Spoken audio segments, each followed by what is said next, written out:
2 Chronicles Chapter 33.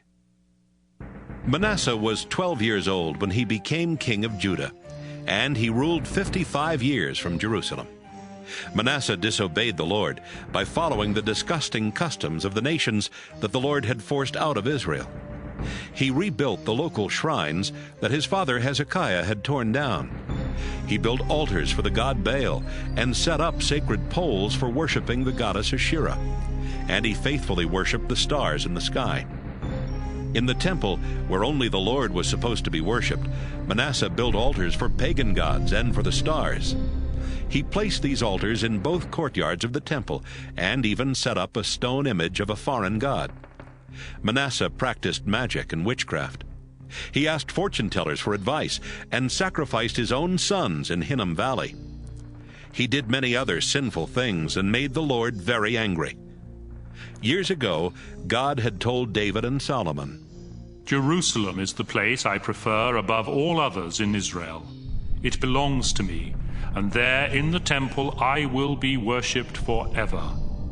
If my people will faithfully obey all the laws and teaching I gave to my servant Moses, I will never again force them to leave the land I gave to their ancestors."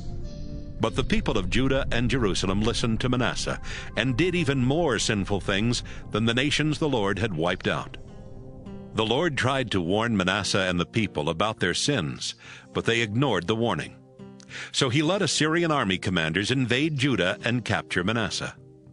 They put a hook in his nose and tied him up in chains, and they took him to Babylon. While Manasseh was held captive there, he asked the Lord God to forgive him and to help him. The Lord listened to Manasseh's prayer and saw how sorry he was, and so he let him go back to Jerusalem and rule as king. Manasseh knew from then on that the Lord was God. Later, Manasseh rebuilt the eastern section of Jerusalem's outer wall and made it taller. This section went from Gihon Valley north to Fish Gate and around the part of the city called Mount Ophel. He also assigned army officers to each of the fortified cities in Judah.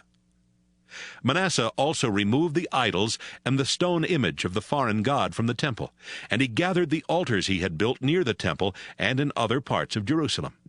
He threw all these things outside the city. Then he repaired the Lord's altar and offered sacrifices to thank him and sacrifices to ask his blessing. He gave orders that everyone in Judah must worship the Lord God of Israel. The people obeyed Manasseh, but they worshiped the Lord at their own shrines.